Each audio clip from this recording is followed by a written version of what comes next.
नमस्कार दोस्तों। आज हमारा टॉपिक है भारत का भौतिक विभाजन भाग 2। आज हम इसमें करेंगे,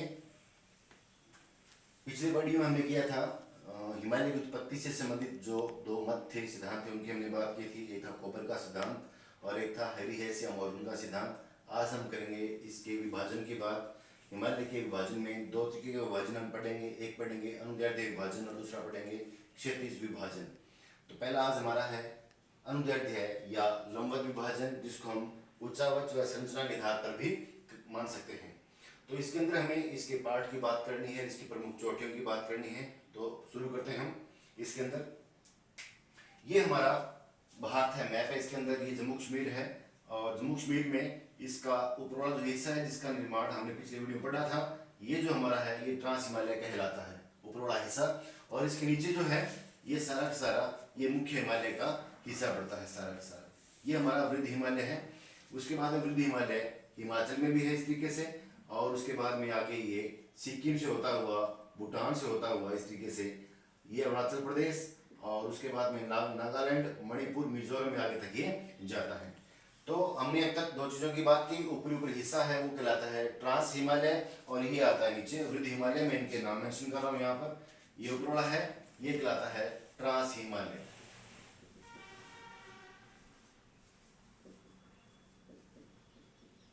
और ये जो है ये हमारा वृद्ध हिमालय,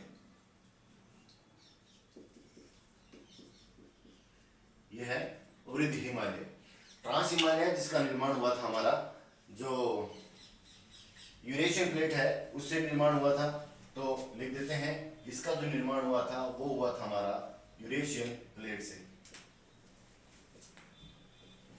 ट्रांस हिमालय का निर्माण। और इसका निर्माण जो है वृद्ध हिमालय हिमालय से पूर्व हुआ था, पहले हुआ था। तो हम यहां भी नोट करेंगे, इसका निर्माण हुआ था पहले। ये ट्रांस हिमालय इस हिमालय से पहले बन चुका था। इसका निर्माण ट्रांस हिमालय से हुआ था। वृद्ध हिमालय का निर्माण हुआ था 33 भूसन्निधि से। वो भी थोड़ा हम मेंशन कर लेते हैं यहाँ पर। इसका निर्माण हुआ था 33 भूसन्निधि से, और ये हुआ था ट्रांस हिमालय के बाद। आज हमें पहले हम बात करते हैं ट्रांस हिमालय की। ट्रांस हिमालय में मैंने तीन चीजें बनाई है, तीन श्रेणियां बनाई है। ये श्रेणी, ये और ये। इनके नाम क्या है, इनकी प्रमुख चोटी कौन सी है ऊंची, और उस पर प्रमुख ग्लेशियर कौन सी है, इसकी हमें बात करनी है। तो हम यहाँ पर इसको थोड़ा जूम करके यहाँ बना लेते हैं, आपकी सारी बात समझ में आ जाएगी। तो जो पहला हमने बनाया था ट्रांस हिमालय, ये रहा हमारा ट्रांस हिमालय। और उसके बाद में नीचे जो है इस तरीके से ये रहा हमारा वृद्ध हिमालय। ये हमारा वृद्ध हिमालय है। तो मैं यहाँ लिख रहा हूँ उसके बारे में। ये पूरा पूरा है हमारा ट्रांस हिमालय, और ये हमारा वृद्ध हिमालय। ट्रांस हिमालय में ये तीनों ही आते हैं, तीनों ही श्रेणियां इसके अंदर आती हैं। इन श्रेणियों के नाम क्या है वो मैं यहाँ पर नोट कर रहा हूँ। जो पहली श्रेणी है ऊपर वाली श्रेणी, इसे कहा जाता है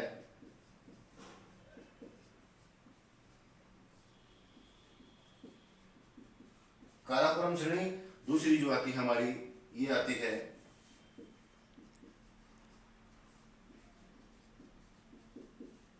लद्दाख श्रेणी, और तीसरी जो है हमारी, ये है हमारी जास्कर श्रेणी। ट्रांस हिमालय को तीन श्रेणियों में हमने बांट दिया।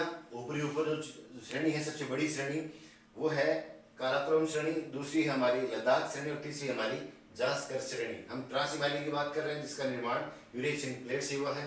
अब हमें बात करनी है ट्रांस हिमालय में प्रमुख चोटी कौन सी है। तो मैं यहाँ पर ये डायग्राम बना रहा हूँ थोड़ा सा। ये ऊंची चोटी है ट्रांस हिमालय के काराकोरम श्रेणी के अंदर, और इस चोटी का नाम है K2। K2 चोटी है। इसे K2 के नाम से भी जानते हैं, इसे गॉडविन ऑस्टिन के नाम से भी जाना जाता है। तो मैं नाम लिख रहा हूं यहाँ पर, गॉडविन ऑस्टिन।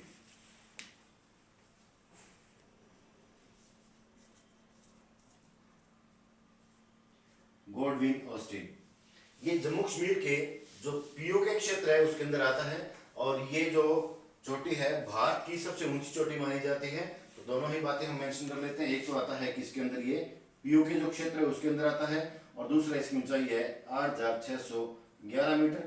इसका मतलब ये भारत की सबसे ऊंची चोटी है, सबसे ऊंची चोटी K2 गॉडविन ऑस्टिन या पीओके के अंदर आती है। ऊंचाई है इसकी 8,611 मीटर। अब हमें देखना है कि जो काराकोरम है उसके अंदर प्रमुख ग्लेशियर कौन कौन से हैं। तो मैं यहाँ बना रहा हूँ। एक ग्लेशियर ये रहा इसके अंदर, एक ग्लेशियर ये रहा, एक ग्लेशियर ये है और एक ग्लेशियर ये है। इस तरीके से इनके नाम भी हम नोट कर लेते हैं। ये ग्लेशियर मैंने बना दिए यहाँ पर। एक ग्लेशियर ये रहा, एक ग्लेशियर ये है, तीसरा और ये चौथा। इनके नाम मैं यहाँ लिख रहा हूँ। हमने काराकोरम में 4 ग्लेशियर की बात करनी है। पहला आता है हमारा हिस्पर ग्लेशियर। दूसरा जो ग्लेशियर आता है हमारा, इसका नाम है बाल्टोरा ग्लेशियर। तीसरा जो आता है हमारा, ये है बियाफो ग्लेशियर। और चौथा जो है हमारा, ये आता है हमारा Siachen glacier. Siachen glacier. Siachen glacier की बात करें तो ये सबसे लंबा ग्लेशियर है। हम इनकी लंबाई की अगर बात करते हैं तो सियाचिन ग्लेशियर की लंबाई आती है 72 या 73 किलोमीटर, ज्यादातर 72 किलोमीटर आती है। और बियाफो की बात करें तो ये 63 किलोमीटर लंबाई है। और बाल्टोरा की बात करें तो 62 किलोमीटर, और हिस्पर की बात करें तो 61 किलोमीटर इसकी लंबाई आती है। 61 किलोमीटर। तो नोट करते हैं हम। जो सियाचिन है इसकी लंबाई आती है 72 किलोमीटर, इसकी लंबाई आती है 63, इसकी लंबाई आती है 62 और इसकी लंबाई आती है 61 किलोमीटर लंबाई ग्लेशियर माना जाता है। तो ग्लेशियर में काराकोरम में जो सबसे लंबा ग्लेशियर आता है वो कौन सा है? 4 ऑप्शन में आता है। तो हम कहते हैं सियाचिन ग्लेशियर सबसे लंबा ग्लेशियर माना जाता है। लंबाई इसकी 72 किलोमीटर है। और कौन सी श्रेणी के अंदर? तो हम कहते हैं ये ट्रांस हिमालय की जो काराकोरम श्रेणी उसके अंदर 4 ग्लेशियर माने जाते हैं। अब हम बात करते हैं लद्दाख श्रेणी की। लद्दाख श्रेणी में जो ऊंची चोटी है, प्रसिद्ध चोटी है या एकमात्र चोटी है, उसे कहा जाता है राकापोसी चोटी। तो लिख देते हैं यहाँ पर इस तरीके से। ये चोटी जो है इसकी विशेषता है, इसका नाम है राकापोसी चोटी।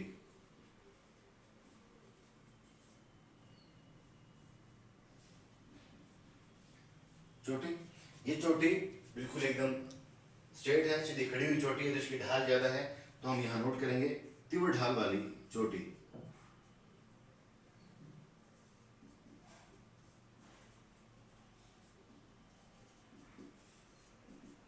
हमने काराकोरम की बात कर ली, लद्दाख की बात कर ली। लद्दाख जो है काराकोरम के नीचे है, उसमें एक चोटी है जिसे कहा जाता है राकापोसी चोटी, और ये तीव्र ढाल वाली चोटी मानी जाती है। उसके बाद हम बात करते हैं जास्कर और लद्दाख के बीच में एक नदी की। तो यहाँ थोड़ा सा इसको साफ करके देखते हैं हम। इसके बीच में एक नदी बहती है इस तरीके से, और नदी ये आगे बहकर ऐसे मुड़ जाती है। इसको पूरे कर देते हैं अपने। ये रही नदी इस तरीके से। इस नदी का नाम है सिंधु नदी। सिंधु नदी। तो सिंधु नदी जो है लद्दाख और जास्कर के बीच में बहती है, ये हमें ध्यान करना है। और सिंधु की एक सहायक नदी है, उसका नाम है श्योक नदी। तो श्योक नदी जो है इसमें आती है काराकोरम और लद्दाख के बीच में, और वो ऐसे बहने के बाद में सिंधु में आकर ऐसे मिल जाती है। ये रही आपकी श्योक नदी, इसका नाम है श्योक नदी। तो काराकोरम और लद्दाख के बीच में नदी बहती है, उसका नाम है श्योक नदी। और किसकी सहायक नदी है? वो सिंधु की। सिंधु नदी लद्दाख और जास्कर के बीच में बहती है, और ये रही बीच में आपकी सिंधु नदी। इस तरीके से हमने काराकोरम, लद्दाख और जास्कर की बात कर ली। तीनों को मिला के बनता है ट्रांस हिमालय। ट्रांस हिमालय का निर्माण यूरेशियन प्लेट से हुआ है, जो कि हिमालय से पूर्व या वृद्ध हिमालय से पूर्व इसका निर्माण हुआ है। अब हम थोड़ा देखना है ये कि ये जो ट्रांस हिमालय है और ये जो वृद्ध हिमालय है, इसके बीच के हिस्से को क्या कहा जाता है? ये जो बीच का हिस्सा है इसे कहा जाता है इंडो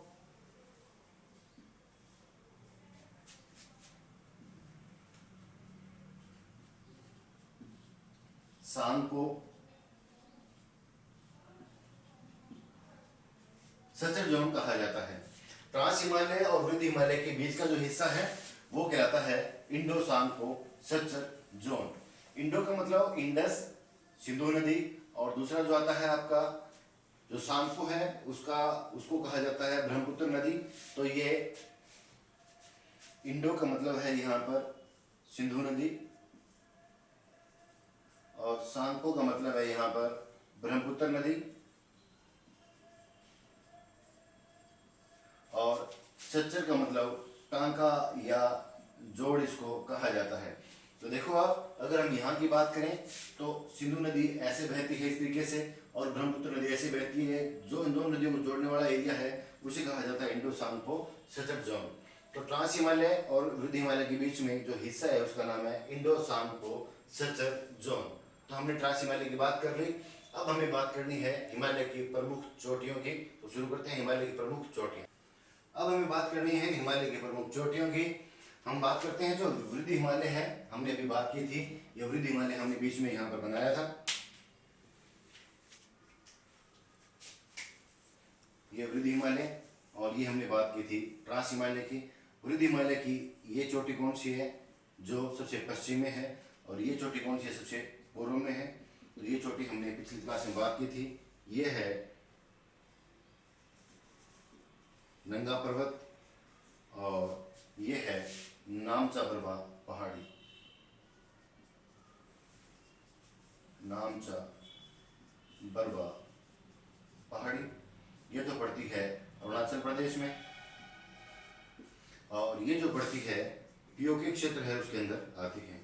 तो सबसे पश्चिम की चोटी है वो नंगा पर्वत है, और सबसे पूर्व की जो चोटी है वो नामचा बरवा चोटी है, वृद्धि हिमालय के अंदर आती है, और जो अरुणाचल प्रदेश राज्य हमारा वहाँ आती है। इसके बीच में जो चोटियाँ कौन कौन सी आती है हमें बात करनी है। ये जम्मू कश्मीर में दो जो और है, जैसे वैष्णो देवी मंदिर आता है वो पहाड़ी है, एक जो अमरनाथ गुफा आती है वो पहाड़ी है। उसके बाद में हिमाचल छोड़ दो आप, उत्तराखंड की बात करें तो कौन कौन सी यहाँ पहाड़ियाँ आती है उनकी हम बात करेंगे। नेपाल में प्रमुख चोटियाँ कौन सी है उसकी बात करते हैं। उसके बाद में सिक्किम में कंचनजंगा है, उसके बाद में अरुणाचल प्रदेश, नागालैंड, मणिपुर और मिजोरम में जो पहाड़ियाँ आते हैं उनकी हम बात करते हैं। तो शुरू करते हैं मैप पर। पहले मैं आपको नंगा पर्वत की बात बताइए। तो ये रहा हमारा नंगा पर्वत, यहाँ पर ये रहा पीओके के अंदर नंगा पर्वत।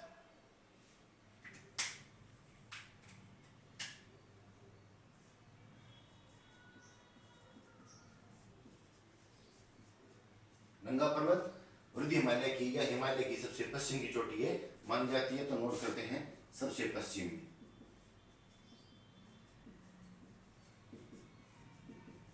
में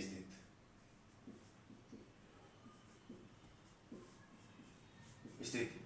अब हमें बात करनी है इसके अलावा जम्मू कश्मीर में और क्या है। तो एक हम लिखेंगे वैष्णो देवी मंदिर और दूसरा अमरनाथ गुफा। तो यहाँ नोट कर लेते हैं। ये आता है वैष्णो देवी मंदिर और ये आती है अमरनाथ गुफा।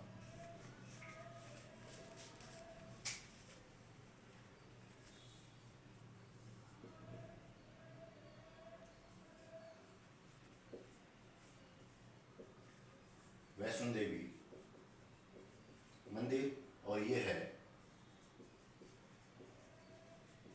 अमरनाथ गुफा। उसके बाद हम चलते हैं आगे हिमाचल प्रदेश, और उसके बाद में ये बीच वाला जो आता है ये है हिमाचल प्रदेश, और ये हमारा उत्तराखंड। उत्तराखंड में कौन कौन सी पहाड़ी आती है हम उनकी बात करते हैं। उत्तराखंड में मैं 5 पहाड़ियों के निशान बना रहा हूँ, ऐसे 1 2 3 4 और 5। ये पहाड़ियाँ कौन कौन सी है, उनमें सबसे ऊंची पहाड़ी जो है वो कौन सी है सारी बात हम करते हैं। सबसे इम्पोर्टेंट है ये, इस तरीके से हम इनकी बात करते हैं। तो इनके नाम नोट कर रहे हैं हम। जो पहला है वो है उत्तराखंड के अंदर नंदा देवी पर्वत। दूसरा जो है इसकी हम बात करते हैं ये है आपका त्रिशूल पर्वत। तीसरा आता है बंदरपुंछ पर्वत। उसके बाद में आता है आपका केदारनाथ पर्वत, और उसके बाद में आता है आपका बद्रीनाथ पर्वत। इसके अलावा एक पर्वत और भी है जिसे कहा जाता है कामेट। तो वो भी हम देख लेते हैं यहाँ पर। ये रहा एक पर्वत, इसे कहा जाता है कामेट। ये नंदा देवी और एक त्रिशूल, एक बंदरपुंछ, एक केदारनाथ, बद्रीनाथ और कामेट जो प्रमुख पर्वत श्रेणियां जो मैंने आपको बताई है, ये सारी उत्तराखंड के अंदर है। प्रश्न ये है कि जो उत्तराखंड की सबसे ऊंची चोटी कौन सी है, सबसे इंपॉर्टेंट प्रश्न है ये। जो सबसे ऊंची चोटी है वो मानी जाती है नंदा देवी।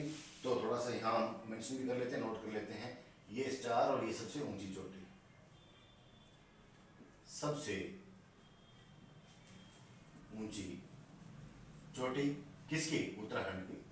उत्तराखंड की सबसे ऊंची चोटी मानी जाती है नंदा देवी। अब हमें बात करनी है नेपाल की प्रमुख चोटियों की। तो अब हम करेंगे नेपाल की प्रमुख चोटियां।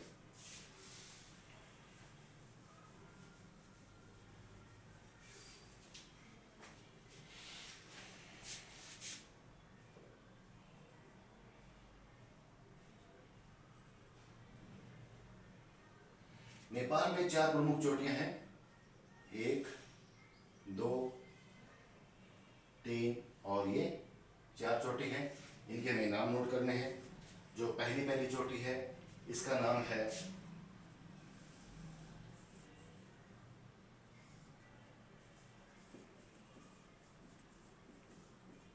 धौलागिरी पर्वत या चोटी।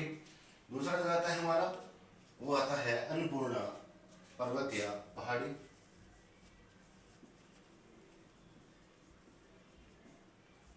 अन्नपूर्णा पर्वत या चोटी। तीसरा जो है ये है माउंट एवरेस्ट।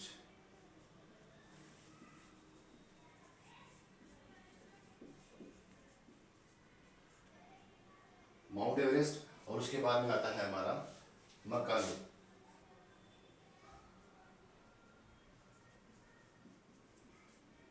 ये सारी धौलागिरी, अन्नपूर्णा, माउंट एवरेस्ट और मकालू जो है नेपाल में पड़ती है और ये हिमालय की ऊंची चोटियों में गिनी जाती है। प्रश्न ये भी बनता है कि हिमालय की सर्वाधिक ऊंचाई कहाँ पर है, तो हम कहते हैं हिमालय के अंदर है। बड़ा स्पष्ट है, जो माउंट एवरेस्ट है वो पूरे विश्व की, भारत की नहीं, सॉरी एशिया महाद्वीप की नहीं, पूरे विश्व की सबसे ऊंची चोटी है। हम ये भी कह सकते हैं हिमालय की सबसे ऊंची चोटी है। तो धौलागिरी, अन्नपूर्णा, माउंट एवरेस्ट और मकालू, ये चोटियाँ। माउंट एवरेस्ट की ऊंचाई कितनी है साथ ही साथ हम नोट कर लेते हैं यहाँ पर। जो माउंट एवरेस्ट है इसकी ऊंचाई है 8,848 मीटर इसकी ऊंचाई है। ये सबसे ऊंची चोटी मानी जाती है। अब हम बात करते हैं आगे सिक्किम में कौन सी चोटी है, वो भी नोट कर लेते हैं। तो ये है हमारा सिक्किम, एक तरफ भूटान, इधर नेपाल, ऊपर है तिब्बत। तो इसमें जो चोटी है ये रही और इसका नाम है कंचनजंगा चोटी।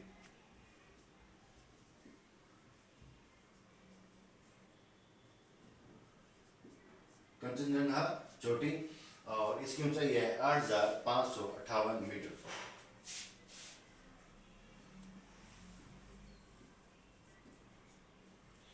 8,558 मीटर। अगर प्रश्न ये आता है कि भारत में सबसे ऊंची चोटी कौन सी है, तो हम कह देंगे सिक्किम में स्थित कंचनजंगा चोटी, जिसकी ऊंचाई 8,558 मीटर है। अगर वो प्रश्न ये देता है कि भारत की सबसे ऊंची चोटी कौन सी है, तो भारत की ऊंची चोटी जो मैंने आपको बताई थी पीओके के अंदर, और जो हमारा ये काराकोरम श्रेणी थी इसमें ऊंची चोटी बताई थी मैंने आपको, जिसका नाम था K2 या गोल्डविन ऑस्टिन कहा जाता है, जिसकी ऊंचाई 8,611 मीटर थी। वो भारत की सबसे ऊंची चोटी है और ये भारत में सबसे ऊंची चोटी जिसका नाम है कंचनजंगा और ये सिक्किम के अंदर स्थित है। तो 3 तरह की चोटियां प्रमुख होगी, वैसे 4 होगी।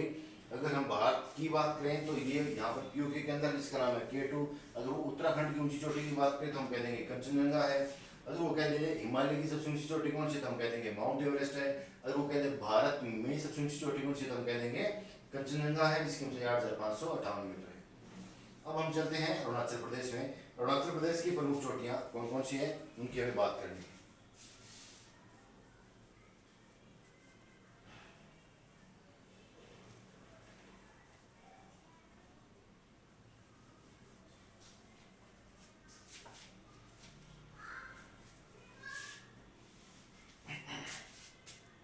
हमने एक चोटी की बात की थी यहाँ, जिसका नाम है नामचा बरवा की पहाड़ी। अरुणाचल प्रदेश और तिब्बत की सीमा रेखा पे है ये नामचा बरवा, जो लास्ट की सबसे ऊंची चोटी है अरुणाचल प्रदेश और तिब्बत की सीमा रेखा पे है। इसके अलावा कौन कौन सी चोटी आती है, एक चोटी यहाँ पर है, ये रहा, इसके अलावा 2 और है, एक ये और एक ये। हमने इन चोटियों की बात की, सारी सारी अरुणाचल प्रदेश में। इनके नाम नोट कर लेते हैं। ये जो पहली पहाड़ी है ऊपर, इसका नाम है पटकोई बूम, पटकोई बूम पहाड़ी। इसके बाद जो आती है नीचे वाली ये जो चोटी आती है, इसका नाम है मिसमी की पहाड़ी। मिसमी की पहाड़ी। और एक बीच ये नीचे वाली और रह गई, इसका नाम है आपका अबोर पहाड़ी।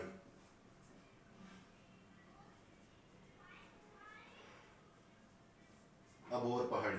तो हमने अरुणाचल प्रदेश में 2-3 पहाड़ियों की बात कर ली, जिनमें एक तो पटकोई गुम पहाड़ी आती है, अबोर की पहाड़ी आती है, मिसमी की पहाड़ी आती है। इसके अलावा दफला की पहाड़ी भी है, मिरी की पहाड़ी भी है।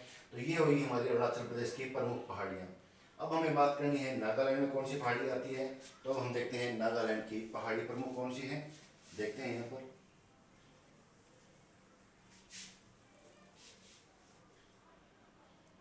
ये आती है नागालैंड की पहाड़ी, और एक पहाड़ी है मणिपुर में, और एक पहाड़ी है यहाँ पर आपके मिजोरम में। तो इनके नाम नोट कर लेते हैं। जो नागालैंड में पहाड़ी है इसे कहा जाता है नागा पहाड़ी। जैसा स्टेट का नाम उसी के नाम पर पहाड़ी का नाम नागा पहाड़ी। मणिपुर की बात करें तो मणिपुर में टोल याद रखना, टोल लेगा।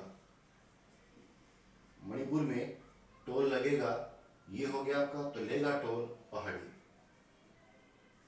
और मिजोरम की बात करें तो इस राज्य के नाम से है मिजो पहाड़ी। और मिजो पहाड़ी का पहले नाम था, ये इंपॉर्टेंट है, लुसाई की पहाड़ी। लुसाई की पहाड़ी। तो हमने अरुणाचल प्रदेश की पहाड़ियों की बात कर ली, जिसमें आता है आपका एक पटकोई पहाड़ी, अबोर पहाड़ी और एक मिसमी की पहाड़ी। और हम नागालैंड की बात करें तो उसमें नागा पहाड़ी आती है। अगर हम मणिपुर की बात करें तो मणिपुर में है लेगाटोल पहाड़ी। और उसके बाद में जो मिजोरम है तो मिजो पहाड़ी, जिसका पहले नाम था आपका लुसाई की पहाड़ी। तो हमने अब तक प्रमुख पहाड़ियों की बात कर ली। अब हम थोड़ा सा माउंट एवरेस्ट के बारे में देखते हैं। जो माउंट एवरेस्ट है इसकी खोज किसने की थी, ये हमें देखना है। माउंट एवरेस्ट की खोज की अगर बात करें, इसकी खोज की थी राधानाथ सिकंदर ने। इसकी खोज की थी। इसके 2 नाम और भी मिलते हैं। एक से कहा जाता है सागर माथा, और एक इसका नाम आता है चोमो लुग्मा। ये भी नेपाल में और तिब्बत में इनके नाम जाने जाते हैं। खोज करने वाले थे राधानाथ सिकंदर। ये जो खोज की थी इसकी, मैं नीचे लिख रहा हूं यहाँ पर, खोज राधानाथ सिकंदर के द्वारा की गई थी।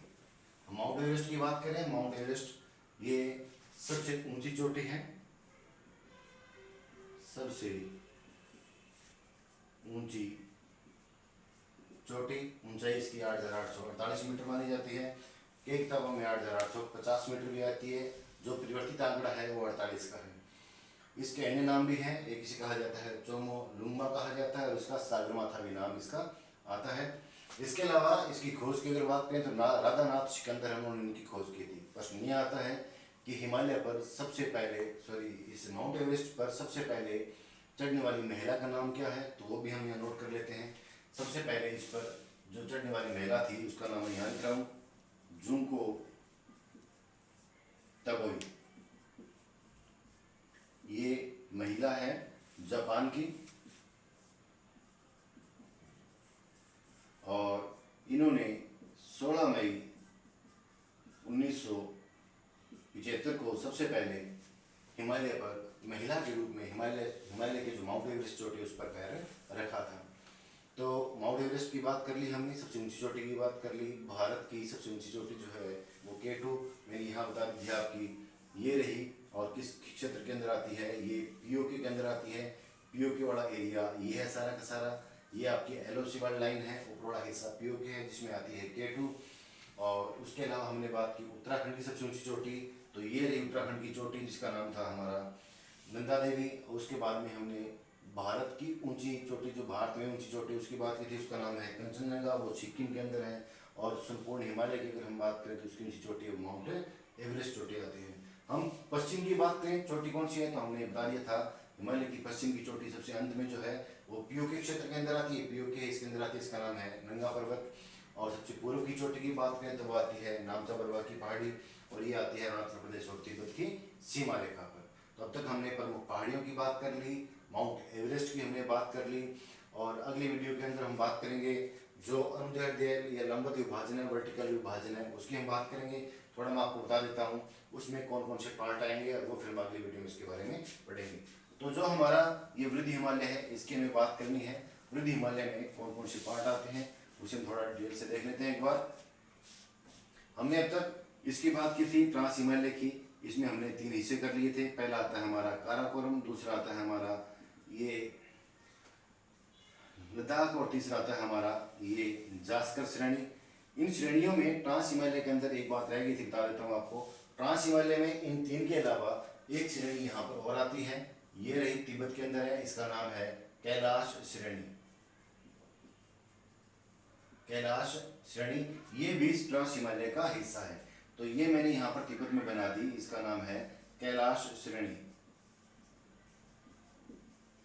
ये रही कैलाश श्रेणी। हमें बात करनी है वृद्धि हिमालय की। वृद्धि हिमालय जो है इस तरीके से 3 पार्टों में बंटा हुआ है, ये है इसके 3 पार्ट।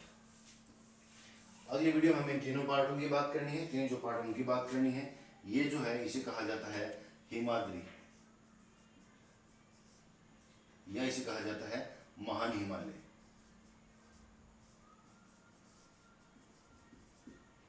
दूसरा जो है इसे कहा जाता है लघु हिमालय,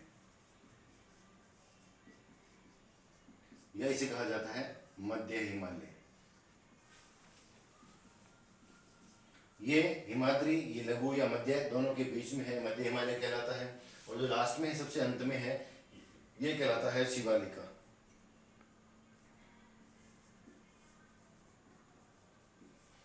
ये है शिवालिका। तो ये पूरा पहले बता के गया था, इसका नाम है वृद्धि हिमालय। और वृद्धि हिमालय उसका ये ट्रांस हिमालय, वृद्धि हिमालय के 3 पार्ट हमने अभी बात करनी है। पहला आता है हिमाद्री या महान हिमालय, या आंतरिक हिमालय कहा जाता है। दूसरा है लघु हिमालय, मध्य हिमालय, और तीसरा है शिवालिका, या इसका दूसरा नाम है बाह्य हिमालय। बाह्य हिमालय। इसके अलावा इस महान हिमालय या वृद्धि हिमालय के कुछ हिस्सा जिसे हम उप हिमालय के नाम से जानते हैं वो अफगानिस्तान में है, पाकिस्तान में है।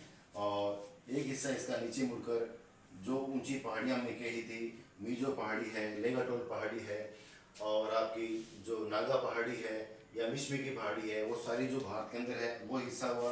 और एक हिस्सा इसका जाता है इधर आपका जो है म्यांमार, वहाँ जाता है। एक हिस्सा इसका ये है। तो ये हिस्सा और इस हिस्से की बात करें तो ये कहलाता है हमारा उप हिमालय। ये हिस्सा और ये हिस्सा 2 गार्ज आते हैं, उनके साथ उनके द्वारा अलग होता है। एक गार्ज ये आता है और एक गार्ज यहाँ आता है, बीच में आता है। मैं अलग रंग से कर देता हूँ थोड़ा सा आपको, बाकी तो अगली वीडियो हम करेंगे इसको। एक गार्ज ये आता है और एक गार्ज ये आता है। इसे कहा जाता है दिहांग गार्ज। दिहांग गार्ज का मतलब यहाँ से ब्रह्मपुत्र नदी प्रवेश करती है। ये आता है सिंधु गार्ज। सिंधु गार्ज इसका मतलब यहाँ सिंधु नदी प्रवेश करती है। महान हिमालय से या प्रमुख हिमालय जो है वृद्धि हिमालय, इससे ये भाग अलग होता है सिंधु गार्ज के द्वारा, और इससे ये भाग अलग होता है दिहांग गार्ज के द्वारा। इस तरीके से इन दोनों पार्ट को हम बोलेंगे उप हिमालय, ये वो हमारा वृद्धि हिमालय। वृद्धि हिमालय को हम 3 हिस्सों में बांट दिया। पहला आता है हिमाद्री, फिर आता है लघु हिमालय, मध्य हिमालय, और तीसरा आता है हमारा शिवालिका या बाह्य हिमालय, और ये हमारा ट्रांस हिमालय। तो आज का हमारा ये वीडियो समाप्त होता है, समय काफ़ी हो चुका है। हमने आज प्रमुख चोटियों की बात कर ली, ट्रांस हिमालय की बात कर ली, और जो वृद्धि हिमालय है उसके 3 पार्ट की बात की है, जिससे हम आगे वाले वीडियो में डिटेल से पढ़ेंगे। तो अगर आपको वीडियो अच्छा लगा हो, लाइक करें, शेयर करें, सब्सक्राइब करें। जय हिंद, जय भारत।